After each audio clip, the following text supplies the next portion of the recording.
You are now watching Maine Wire TV with your host, Tom Shattuck, featuring Maine Wire Editor-in-Chief Steve Robinson and the indispensable John Featherston. The indispensable John Featherston's cell phone is choking on us right now, so he will be with us in a moment, and we're going to talk about some incredible video that John got and some photos. Oh man, if you're prone to nausea, this week has not been a good week for you. But we've got breaking news. Susan Collins has just told the Maine Wire that she is a yes on the SAVE Act. And this is the voting act, which is going to require people to show proof of citizenship in order to vote, which it seems to me would only make sense. It seems the rest of the country only makes sense as well, considering every demographic except for Democrats and Congress believe this makes sense. But Chuck Schumer is standing tall. So far, it looks like still it's going to go down, if they can even get it to the floor in the Senate. But we shall see. For Susan Collins, this is a move from her because yesterday she was equivocating. She didn't want this to have to be re-upped, really. She didn't want any of the repetition in any of the tasks that people would have to do to obtain a birth certificate or a passport.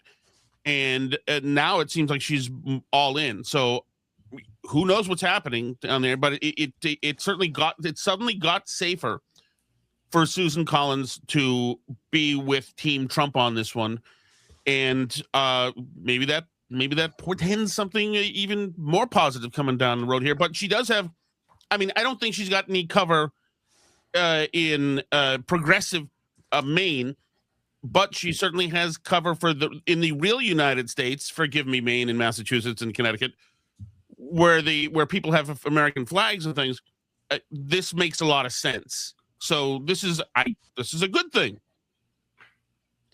Yeah, Steve is currently. Go ahead, Steve. Yeah, sorry, I'm working on the story so we can give the news to the minority of Americans who aren't watching Maine Wire TV right now. But I think it really comes down to how willing you think a future Democratic Party will be to violate the filibuster. Because Senator Collins is an institutionalist, I guess you could say, that she wants to protect the institution of the Senate, and she's throughout her career has been I guess that's been a priority for her, and so she's going to support the SAVE Act, but will not be the vote that breaks the filibuster. So I think some people will see that as having your cake and eating it too. And the whether or not that is the case comes down to what Democrats do in the future. I think that there's a conservative argument to be made that Democrats have changed from where they were 6 or even 10 years ago, and that they will immediately kill the Senate filibuster so that they can grant DC and Puerto Rico statehood and stack the Supreme Court and stack the Senate. I think that there's a very good likelihood of that happening. I would say, if Democrats retake the Senate, they're going to eliminate the filibuster. A lot of them have outright come out and said, we're going to get rid of the filibuster. We want it maintained while it handcuffs Republicans, but we're planning to eliminate it. So I guess that's what it really comes down to. But I think definitely a statement that will could portend other Republicans of the Lisa Murkowski variety coming out and jumping on board with the SAVE Act. Yeah, the SAVE Act, from a political standpoint, if she voted against it, she would have got no credit for it from the Maine Democrats. We've seen this before with Susan Collins, where she voted against the One Big Beautiful Bill, which is Trump's signature bill. And immediately the Maine Democrats put out graphics blaming her for it passing, even though she voted against it. And they had like a big scary image of her face, and it was because she voted on some procedural motion, like well in ahead of the actual final vote, that like allowed it to go to debate on the floor. And then the terminology they used was Susan Collins voted to advance the One Big Beautiful Bill. And then they had like a scary looking photo of her face, and they're like, she let down Mainers. And so like any normal person that just saw that graphic would think that she voted against it. So it would be the same thing with the SAVE Act. If she decided to vote against the SAVE Act, it would really piss off a lot of people on the right, I think, because it's an extremely popular bill amongst conservatives, and then she would get no credit for the people on the left. So supporting it politically, I think, is definitely the right decision from her. I know she has, there's some issues that she has with the bill, it seems like, from the statement that Steve is putting out potentially. But I just want to say real quick, the SAVE Act, I don't totally understand why. Like, the big issue is that not every real ID includes your citizenship status. Mhm. So in some states, real ID is enough to qualify for the SAVE Act because your real ID will have the citizenship status. Other Well, states I think have that. Yeah. the way Collins has framed this is that the original bill in the House would have required some older voters in Maine to demonstrate their citizenship every single time they voted, and she viewed that as too onerous and thought it would actually work against some of the more conservative older voters in Maine's 2nd congressional district. So we're talking about a one-time demonstration of citizenship, which would be a huge change for Maine, because as we've seen from the Enquirer's phone calls to local clerks, right now the only proof of citizenship is somebody signing on a dotted line, yeah, I'm a U.S. citizen. That's all they do at all of the town halls in Maine. All it is a signed attestation, and I'm not aware of anybody who's actually ever been charged with falsifying that. But I can go ahead and read the full statement. This is a MaineWire TV exclusive. U.S. Senator Susan Collins tells the MaineWire exclusively, quote, I support the version of the Save America Act that recently passed the House. The law is clear that in this country, only American citizens are eligible to vote in federal elections. In addition, having people provide an ID at the polls, just as they have to do before boarding an airplane, checking into a hotel, or buying an alcoholic beverage, is a simple reform that will improve the security of our federal elections and will help give people more confidence in the results. I opposed a previous version of this bill that would have required people to prove their citizenship every single time they cast a ballot. Requiring voters to produce passports or birth certificates on election day, as opposed to just a state-issued ID, would have placed an unnecessary burden on the voters. That provision is no longer in the bill, and dropping this requirement was key to getting my support. I oppose, however, she doesn't have the however there. I'm putting the however in. Mm-hmm. I oppose eliminating the legislative filibuster. The filibuster is an important protection for the rights of the minority party that requires senators to work together in the best interest of the country. Removing that protection would, for example, allow a future Congress controlled by Democrats to pass provisions on anything they want. DC statehood, open borders, or packing the Supreme Court with just a simple majority of senators. So it should be said that she was a co-sponsor, I think, of the original SAVE Act in 2017. So she has been an election integrity advocate for quite a while. I do think that this is such a win for Republicans. And even though some of the teeth are taken out that Trump wanted in, which was kind of the over-the-top rah-rah at the polls, I want to see a passport, it still moves in the right direction. I also think this is one of the lamest things that the Democrats had to argue against, because their arguments were that women are too dumb and black people were too illiterate to be able to manage to get identification to go out and vote. And it simply is not the case. And Joe Biden, spouting off a few years ago when Georgia was tightened up its voting requirements, saying that was Jim Eagle, and then having subsequently the most turnout. Sorry, did you just say Jim Eagle? That's what Joe Biden said. He called it. Oh, sorry. I thought I'm listening with half my brain. I thought you confused it. No. My bad. Sorry. Sam Plattner, a scallop fisherman last week. But no. This Jim Eagle is not mine. That is Joe Biden's.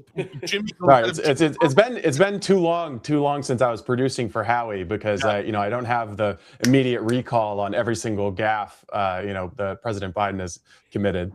Yeah, unfortunately, they are embedded in my brain for my final days. But yeah, Biden came up with that because an eagle's a bigger bird than a crow. Of course, Jim Crow is named after Jim Crow, and not a bird. But that doesn't matter. That particular nightmare is over.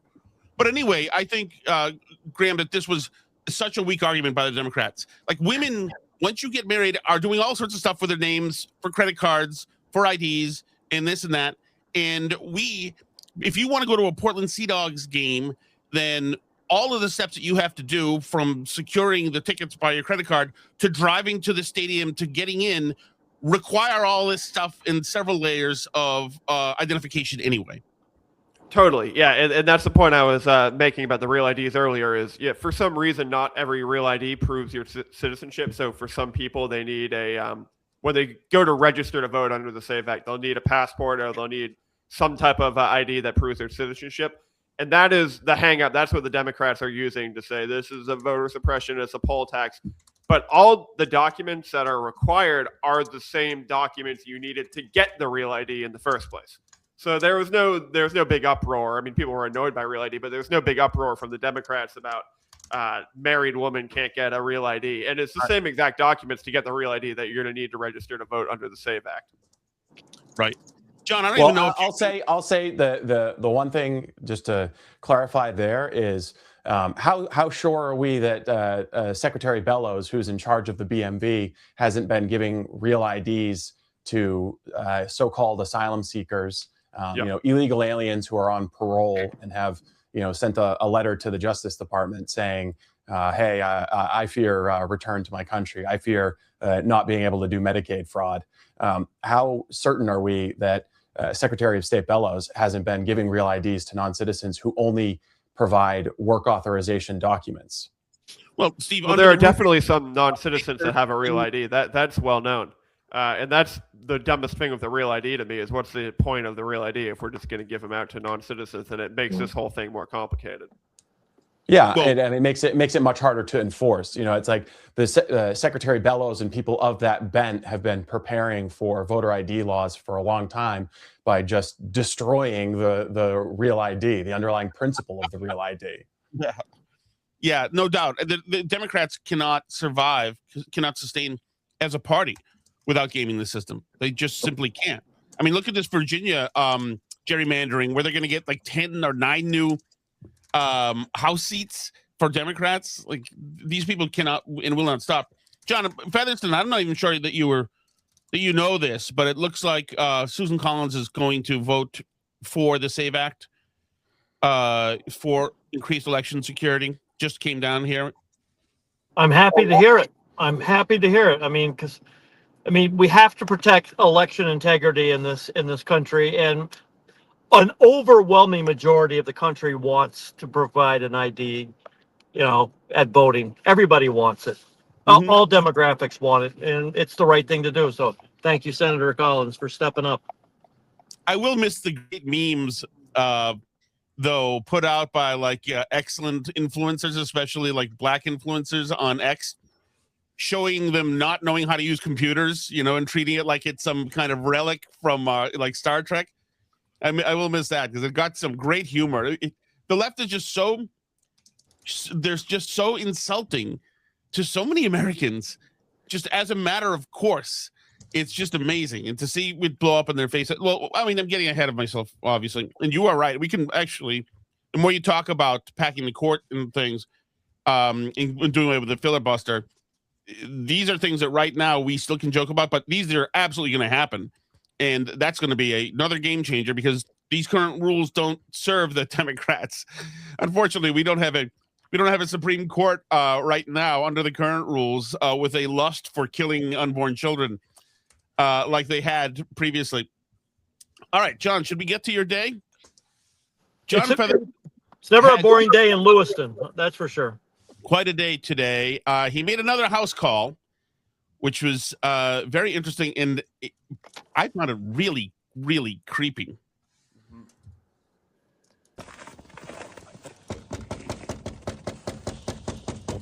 Hello.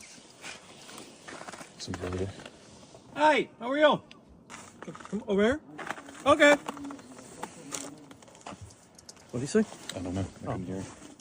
So we're here on Stevens Street in Lewiston, where we've received numerous tips from neighbors about maybe not great conditions here in a autism group home in Lewiston.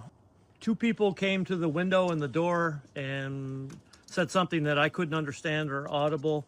Quite obviously not going to let it, or don't want to talk to us, want to let us know what's going on. I can't hear you. Can you come to the door? I can't hear you.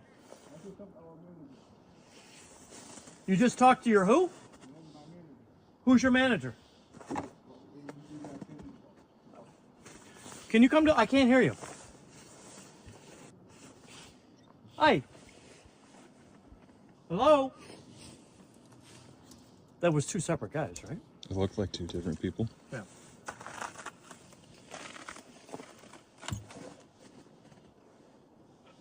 I mean, what happened? These are some interesting looking blinds. We're just going to hang out here for a little while, see what happens. But another neighbor just called and said that we should get over here, and that's what we just did. So. Oh, he's filming me. Can you give me a name or a number of somebody I can call to speak to? Is everything okay inside? Should I call the police? No. Is everything no. okay? I can't, sir, I'm not trying to be difficult. I can't hear you. I cannot hear what you're saying. If we step back and you come to the door, like, I'd be happy to have a conversation with you. But based on your actions, I'm a little worried about what's going on inside there.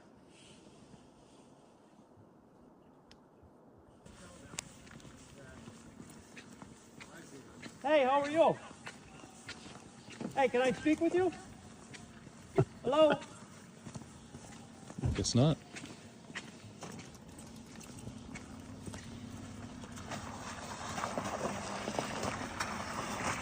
Hey, how are you? Can I speak with you? Hello? Hello? Hello?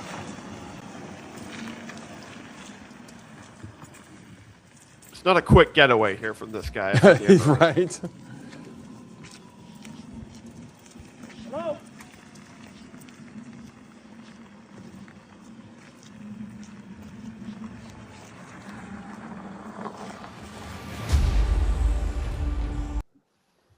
All right, so to give a little context to the red Cadillac, which I find to be fascinating, Matt and I were driving away, and we saw another person walking up the street. So Matt and I kind of said, hey, wait a minute, maybe let's go back because it might be related.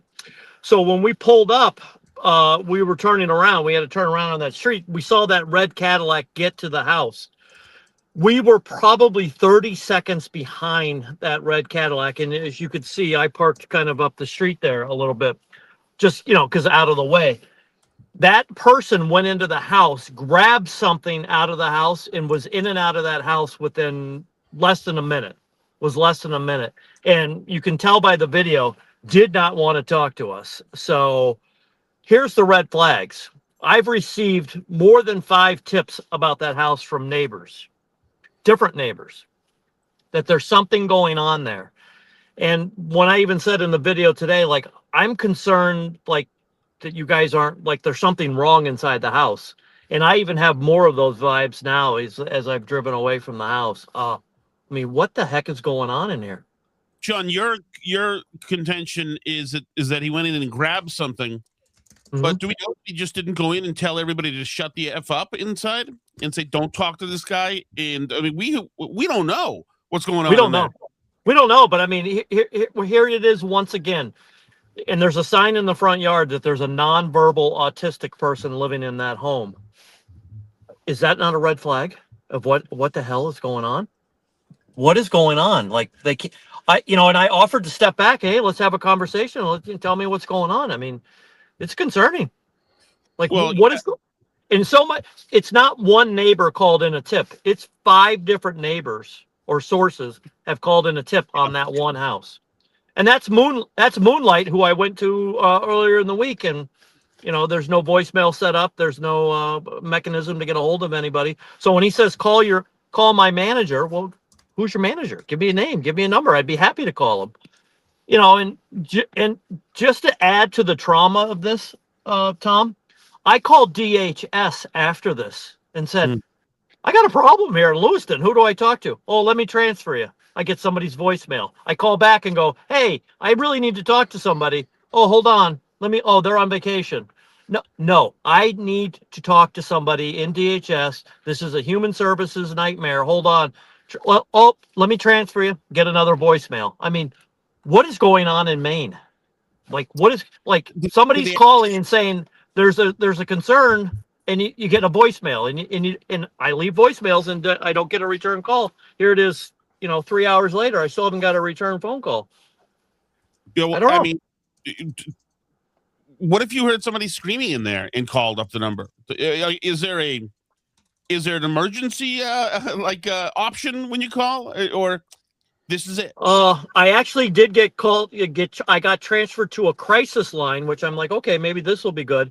And unfortunately, and kudos to them, they're providing services. But the lady's like, "Do you have suicidal thoughts?" I'm like, "No, ma'am. This is not that. This is not the reason why I called." And she's like, "Oh, well then, I'll have to transfer you to another line." And I'm like, "Okay." So, but.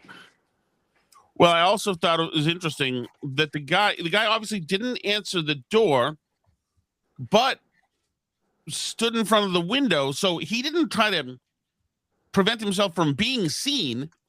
He did the most suspect possible number of actions you could possibly do. And then he started filming you guys. Like, these guys are all cinematographers all of a sudden.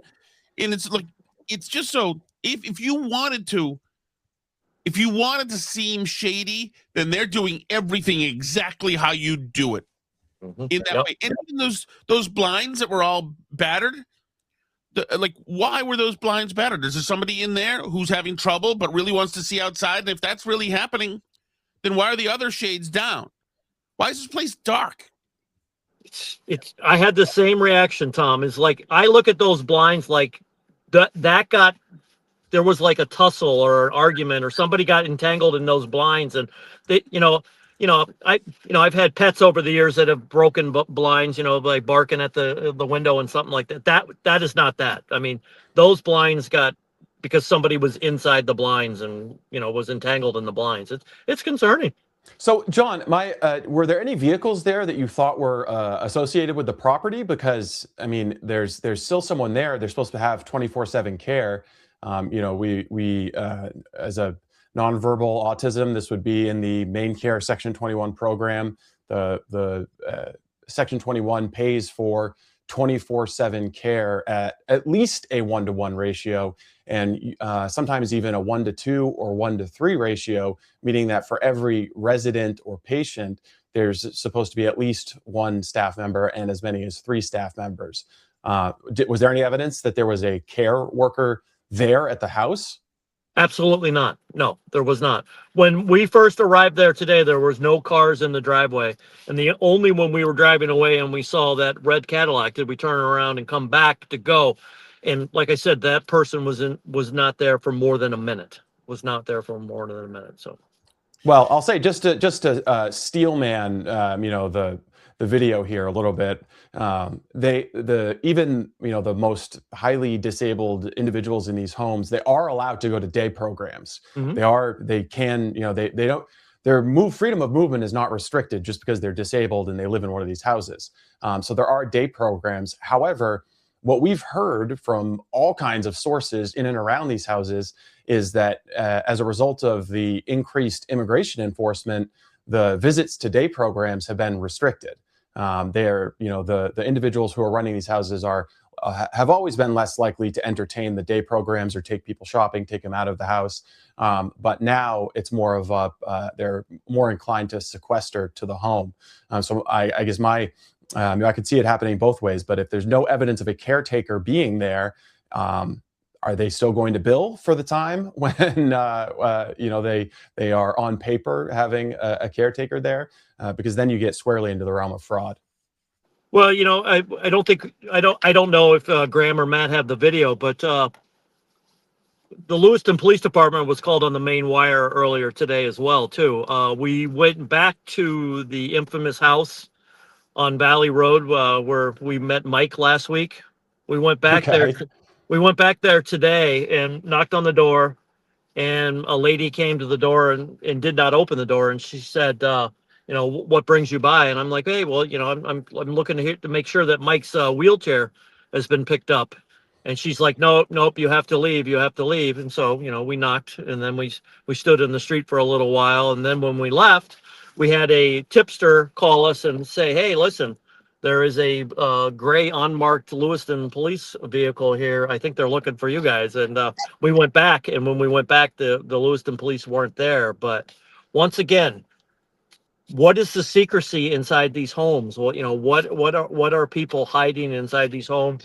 And to Tom's point, you're doing everything you can to prove that you're guilty. You're videotaping us because the person that I talked to at the door who wouldn't let us in was videotaping us through the picture window in the front, and then obviously called the police. And we did go back and try to talk to the police. They weren't there when we went back. We're not trying to hide anything. I am just now getting extremely worried about the care being provided for these people in these houses because they're not getting the care. It's obvious they're not getting the care that they need. So what if the person in that house when you went there today, what if you were that person's cousin Nick and you just wanted to check on the person in there? They're not going to go any further. They're not going to talk. They're not going to find out who you are. You just need to leave. I'm calling the manager. All the three people that I talked to today, I have never seen before, so I doubt that they've seen me before. And like to your point, Tom, like how do they know that I'm not, a cousin, a nephew, a brother-in-law or something like that? It's just immediately don't let anybody in and get out a cell phone and videotape these people. It's concerning. And to be clear, it is against the law for these healthcare workers, these direct support professionals, to prevent the freedom of communication and the freedom of movement for the individuals in these homes.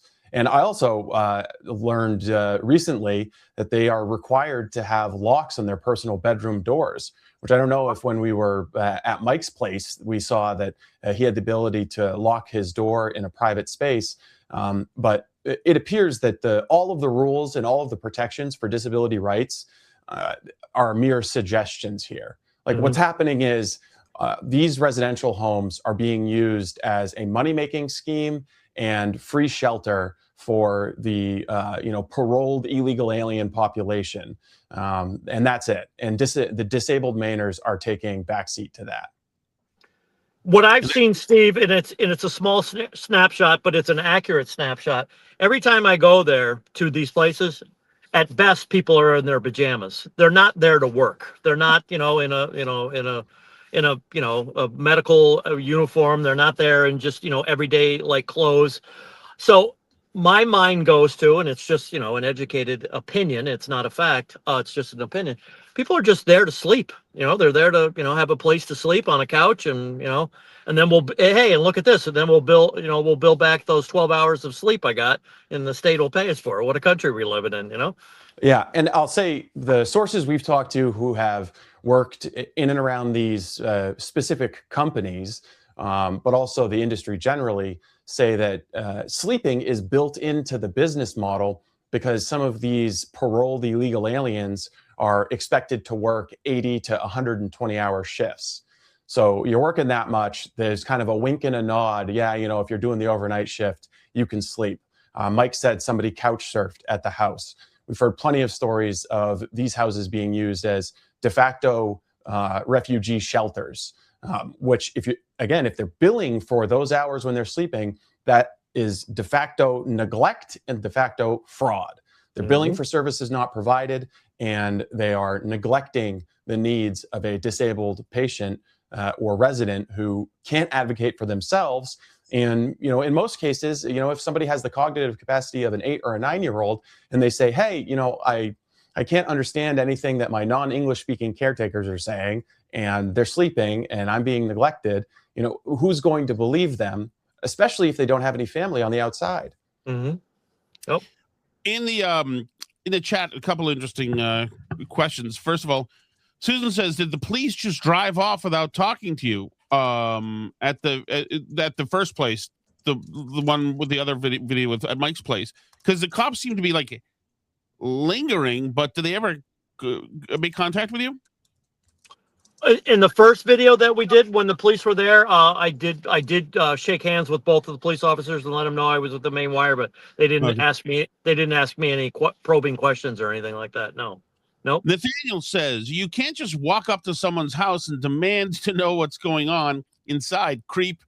If you think a crime is being committed, call the cops. Otherwise, mind your own business. Well, John is paid not to mind his own business, and we got several tips about this stuff, and Mike invited us in. So also, I mean, tell that to the U.S. Census Bureau. Tell that to. You're allowed to knock on a door, and there's no. It's not like these properties are ringed with no trespassing signs. We're not crossing, gated driveways to go 150 yards into the woods.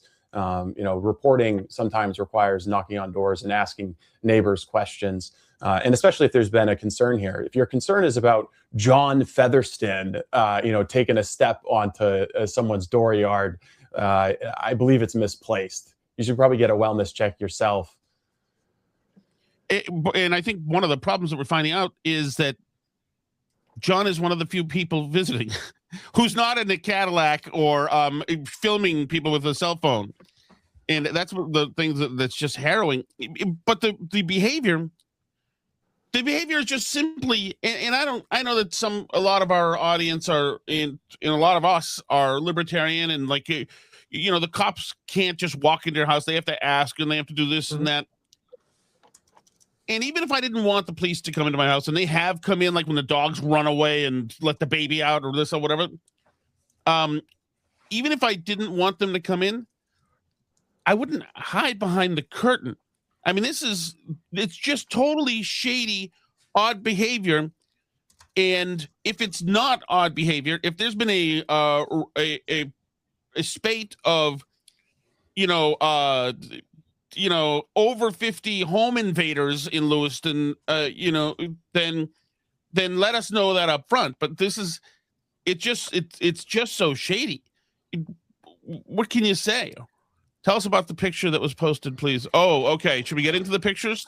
Did you post all those? The ones that we saw on Slack, are those up? I've been on the road all day, so I'm not 100%. The pictures that you showed us of the interior of a house on Slack. That's a house in Porter. That's not in Lewiston. That's another house in Porter, which is a whole nother. We really have some real problems going on in, where's the oversight from the state on these things? That is not something that happened in a couple of weeks or a couple of months. That's months worth of just, neglect. And what's going on? Yeah, and we know also that these companies, we can tell when they were founded. We can see their billing per year. We know that there's a handful of companies that happen to have been founded by new Mainers, quote unquote, that increased their billing from 2019. It was 10 million they were billing, and they're now billing over 230 million a year as of 2024. So we know that this was a recent phenomenon, but it's been happening for, at least the last 6 years. Just to provide clarity on that picture that I took there, when I found that, I called the Oxford County Sheriff's Department and let them know that, hey, there's a problem here. So I did not talk to a person there, but I did talk to the Oxford County Sheriff, and they are aware of the situation. And I think they did send an officer over there. But I mean, once again, it's just another, example of problems that we're having here in Maine. And it always comes back to no oversight in fancy cars, Yeah.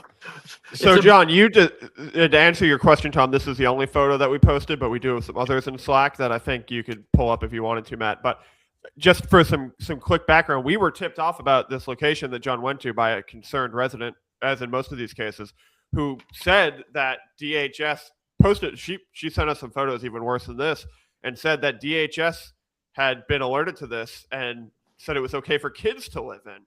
So this is the initial bit of an investigation here. We don't really know 100% of the background, or if that's even true. But that's how we discovered that location, and then John went to go and visit that, and he discovered a truly horrifying scene. It seems like.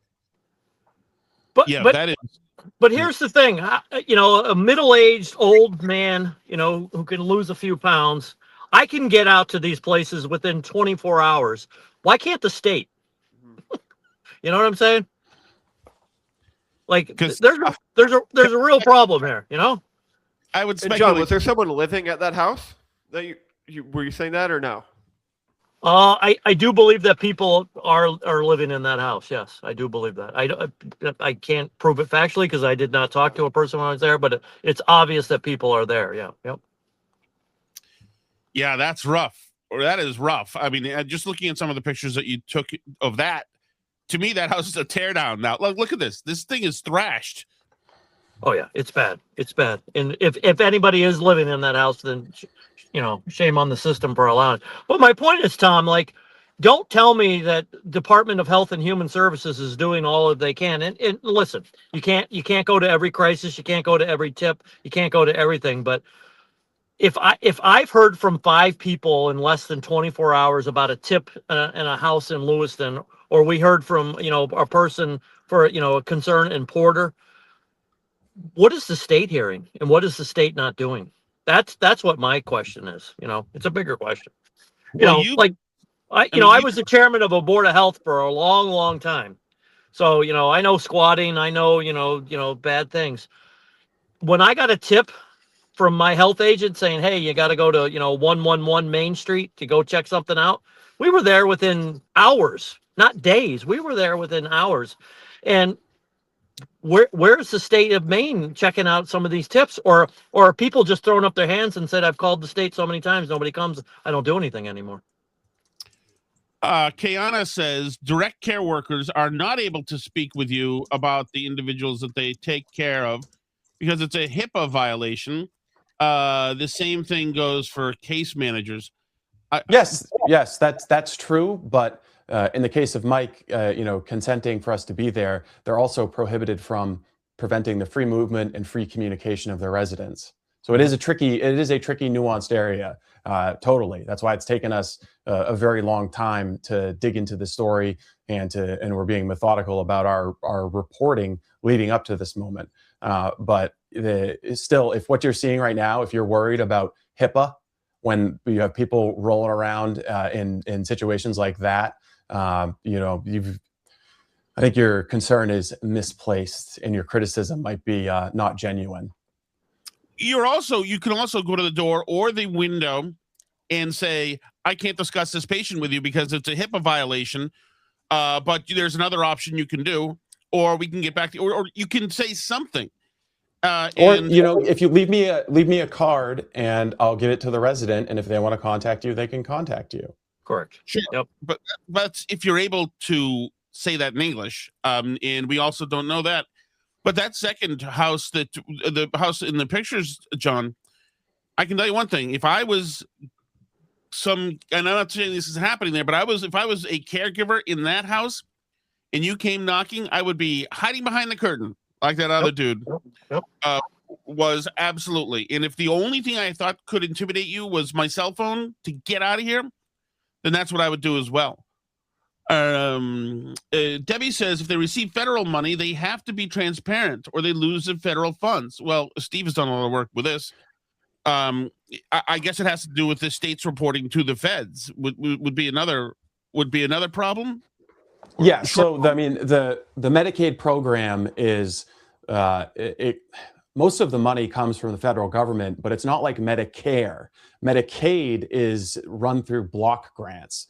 So the federal government essentially gives a big bucket of money to every state and allows them to run their Medicaid program at a state level.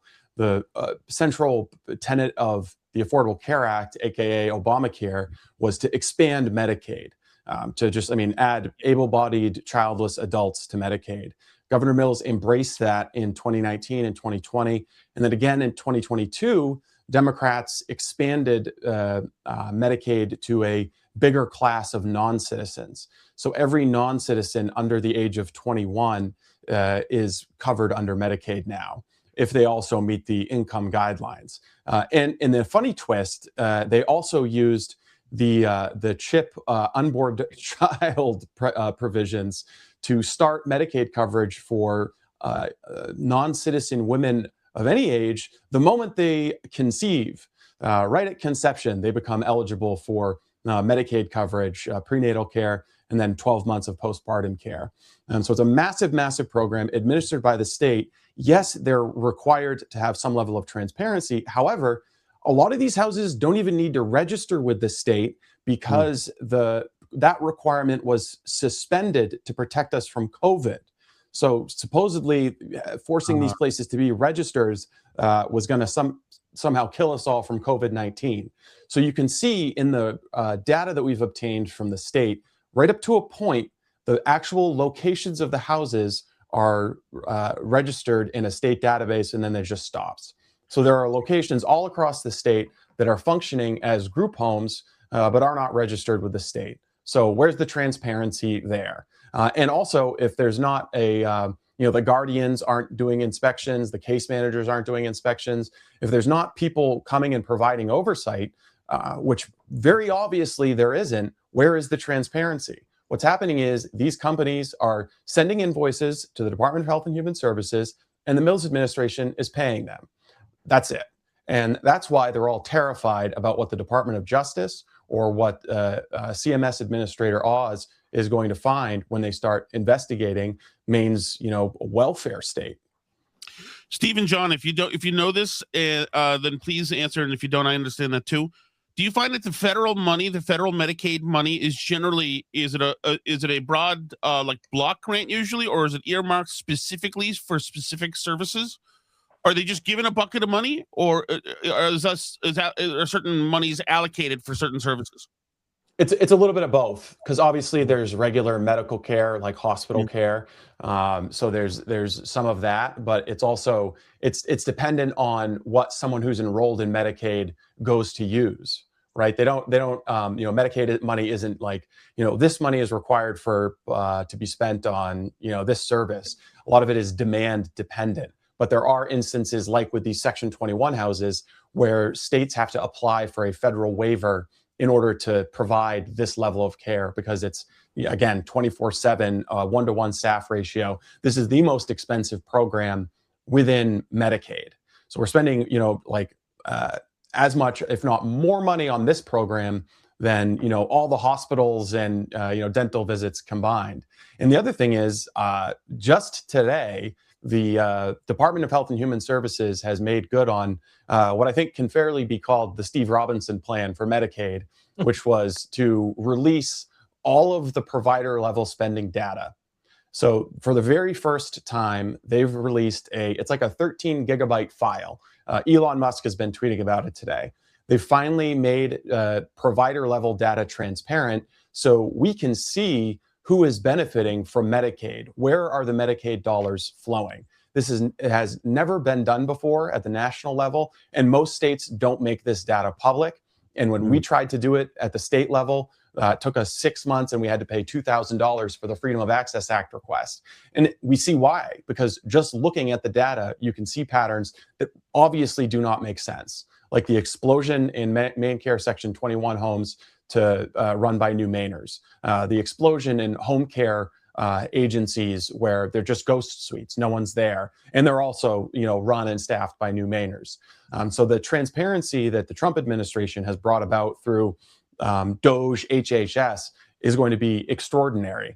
It's going to take some time to parse the data and to see what exactly we're working with. We've got a head start, thanks to the Maine Wire. But when you see what's happening nationally, I think people are going to realize that Medicaid, it's just been like $1 trillion a year looting of the American pocket to fund, in many cases, foreign national interests. And people have known that it's been abused forever. I just don't think there's been this much granular documentation that's been so disturbing. Hey, let me ask you something about these FOAs, Steve, because I can attest that you rifle off about 5 a day, it seems like. When they charge you $2,000 to give them information for freedom of access information. Are they suggesting that it costs them $2,000 to procure the information, or is this simply a middle finger with a number attached? Yeah, so Maine has the worst transparency law in the state. I mean, sorry, in the state, obviously, but the worst transparency law in the country. Baltimore, Maryland, and Chicago, Illinois. If you're making a public records request in either of those, bastions of transparency and democracy, you have more protections, and there's going to be more attention. There's more immediacy around your request than if you ask for something in Augusta, Portland, or of the state government. Under the law, all they're required to do is acknowledge your request within 5 days. In practice, a lot of these government agencies just set up like an auto email. They basically got a chat bot fulfilling their requirements to, transparent government. After that, they are your first 2 hours are free, and 2 hours being the time it takes some, wildly talented and really, really honest bureaucrat to go and search for the records. And after 2 hours of searching, you pay, I think it's $15 an hour for each hour they spend searching. In addition to that, what they'll often do is say that they need to redact records. And you don't get to decide, whether those, you don't get to have any oversight of the redactions that they're going to charge you for, which is important because I have seen cases where I've had outside entities ask for records that I've also asked for, and those entities get them faster with fewer redactions or no redactions. So they'll unnecessarily redact the records because every hour that a lawyer spends reading the records to redact things is also another $15. So what they do is they use super government bureaucrat powers to make the time spent on this FOIA request really, really elaborate. We got the Hamden school system once was going to charge us $90,000 for a Freedom of Access Act request about their salary data and their vendor payments, which is the most basic form of Freedom of Access Act request. $90,000. But that's a long-winded answer, but it's something we deal with a lot. It needs to be fixed by legislators. I'm surprised that this hasn't been fixed. It seems like it could be a bipartisan issue, but under the Mills administration, the leftists have actually endeavored to narrow the Freedom of Access Act. We have the Right to Know Committee, which meets and hears and discusses the Freedom of Access Act, and all they've concerned themselves with for the last 3 years is how to protect government employees from questions. I do love that idea that another cottage industry is hiring some lawyer to use a Sharpie on the incriminating stuff before they send it over. Are these lawyers usually in-house working for the state, or? Of course. We don't even know that they're lawyers. You're never allowed to actually know that. And they just they give you a quote, and the only requirement on the quote is that it be good faith. They have to, and there's no definition of that, and they have to give you the records in a reasonable time frame. There's no definition of that. And anytime you sue, like we sued the Mills administration because she was refusing to decline give us her schedules from a big storm that wiped out power because she was hiding the fact that she was down in Massachusetts for a fundraiser with Maura Healey. And as soon as we sued, she immediately turned over the records. And I wish she hadn't, because if we had been able to actually take that to court, we could have been able to put some actual days, a time limit around what is a reasonable period of time to turn over records. So that still never happened, but it's something that lawmakers need to fix ASAP. Yeah, nobody's watching the Watchmen on the FOIA request. That's what it boils down to. They're like, it's just all good faith, and then how can you expect good faith from the Mills administration on anything that makes himself look bad? And I'll go, even further. We know that Secretary of State Bellows and Deputy Secretary Emily Cook, who is a taxpayer-funded communications director for the Bellows campaign, among many, they intentionally slow roll our FOIA requests relative to other organizations or other news outlets, and they've talked about it. When they think it's only fellow travelers listening, but they deliberately engage in viewpoint discrimination specifically against me. And apparently they get their kicks out of it, but it won't deter me. It's funny that that Mills was down with Maura Healey, because those two could just trade secrets on lack of transparency. Considering, John, you know, in Massachusetts, the state auditor is her full-time mission is to try to get any transparency in the legislature, and she's persona non grata. It's actually, we should have her as a panelist sometime to talk to us about all this stuff. I'll get her. I mean, Diana DiZoglio is a very, very nice person. She wants the audit. You know, it's my personal experience that she has, you know, Diana DiZoglio, the auditor in Massachusetts, does not like the governor or the Senate President Karen Spilka. And so much that even Republican people will reach out to me. Oh, why doesn't Diana DiZoglio run for governor? Guys, at the end of the day, Diana DiZoglio, super nice person, but she's still a liberal Democrat. She's just corrupt. But she does not like the governor, and she does not like the Senate president, and accuses them of corruption. It's actually extremely refreshing to see that you can have, you know, a liberal Democrat and a Republican minority work together and say, just audit the books. The voters voted 72% to say we want to see an audit of the books, and she has to sue to do what the voters wanted. I mean, what's going on here? But we'll get Diana on. She's a nice lady, very nice lady. Yeah. Laura says, when I would show up for home RN visits, the workers would be asleep on the couch. Yes, I did report it. Yeah, I can definitely see that. By the way, oh yeah, you know what I want to do? We started off talking a little bit about, we were talking about the voter suppression and this suggestion by the left that this voter suppression is something that happens, that you can't expect minorities to be able to vote and get ID, and you can't expect women to be able to do that because they changed their name. And it's this attempt by the Democrats to create a false reality, which is what they do now. And this manifested itself. If you guys don't mind here, I just want to play this video. I don't know if you've seen it. This is really going viral. This is a cop somewhere in this country who is out doing cop things in his car when he is approached by this woman. This is real, this video. And this woman now is not atypical. These women are all over Maine, all over Massachusetts, all over Connecticut, and all over blue cities. And this is just how our reality now has been distorted in 2026. Doing? What am I doing here? Why are you here? I was just doing a collision report, ma'am. Okay. Okay. Are you guys going to be here much longer? Till I'm done doing my job. Because one of the teachers, when I dropped off over there, said y'all been circling since about 8. Okay. Well, I'm just doing my job, so the quicker I do Your my job job... at the elementary school since about 8 a.m.? I wasn't here at There was 8 a a.m. collision here at the elementary school? Well, you have a good day. I'm going to continue to do my job. You work for us, and you're scaring these families. Okay. Well, You should probably go do your job where your job lives. Because I don't see that it needs to be right here all morning. Okay. I'm going to explain something. The person that I was just working with left approximately 5 minutes ago. This was a collision report for them. I'm doing my job. I gave them all their information. Can you maybe, like for a second, acknowledge that you could be a really upsetting sight for people He's right already now? really entertaining this woman for too long. Like, let that window wear off. I get it. So. I get it. But like for us to be able to collaborate with y'all at all going forward, no.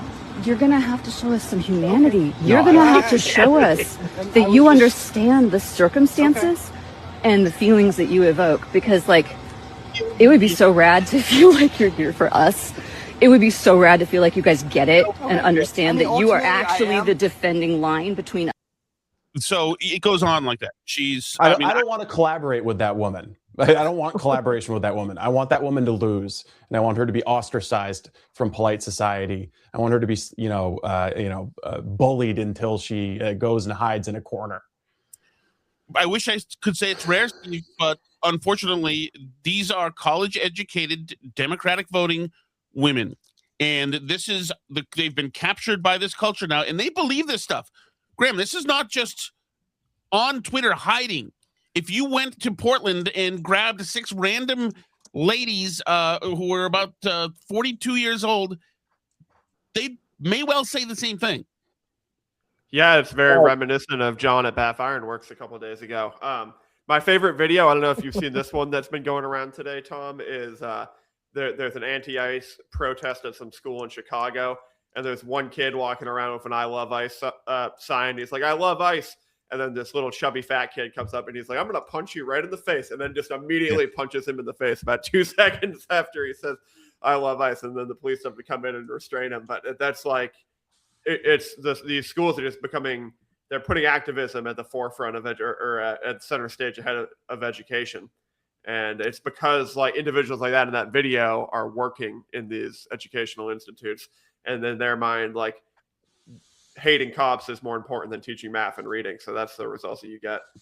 Yeah. Well, I mean, do you think that lady's kids have anxiety and might be on SSRIs because mom's nutty? Yeah, absolutely. What is it like? Oh, Steve will know this. Like 65% of women between 18 and 35 are on SSRIs or something like that. It's a staggering statistic. Yes. Yeah. It is. God bless that police officer.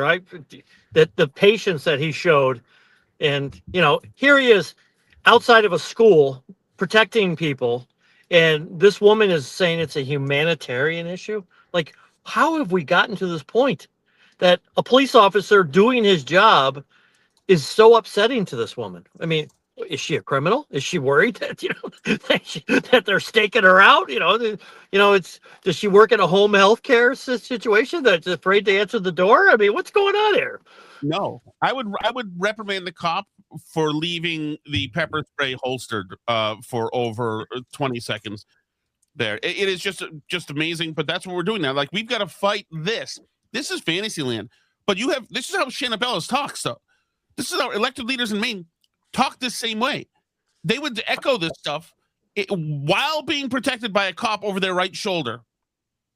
I'm glad you brought up Shanna Bellows. Shanna Bellows retweeted Laura Libby's request that she not oversee her own election. Thank you, Laura, for being over the target on Shanna Bellows. I mean, geez, Shannon. Yeah, talk about a sensitive reaction. I didn't even really understand her point where she is like, I'm going to fight for the Constitution. Like, what did the Constitution have to do, if anything, that Laura Libby is talking about? Yeah, the Constitution defends Shanna Bellows' right to rig elections with non-citizen voters. Unbelievable. Is this there's I was going back through some old Shanna Bellows clips because I'm working on a video of the election clerks, and she has not changed one iota since 2023. But I was really thinking I was going back to that Mark Elias podcast, the famous Mark Elias podcast, where she was bragging about how there's no citizens, or how there's non-citizens on the roll. And Mark Elias, who's a lawyer, is like, oh, you were totally right to remove Trump from the ballot. You were totally legally spot on. And the Supreme Court was wrong in that decision. That was a unanimous Supreme Court decision. You never see a unanimous. Ketanji Brown Jackson voted against Shanna Bellows on that one. So, like, the fact that she's still parading that around as a like win for her is amazing. And like that was just like to launch her gubernatorial campaign, because she did such a media tour after that thing. It was unbelievable. Yeah. Cindy says, never confuse education with intelligence, nor knowledge with wisdom. Damn straight, Cindy. With the exception of course, anybody who graduated from Bowdoin and was in the Hosea Thackeray, the Thaddeus poetry company. Excuse me, the Pucinian Society, and I was the poet laureate. Thank you very much. What is a Pucinian exactly? Is it I mean, I am a Pucinian, and I'm not allowed to talk about it exactly. Oh, it's a secret. It's a secret society. Secret. Okay. I see. Well, all right, guys.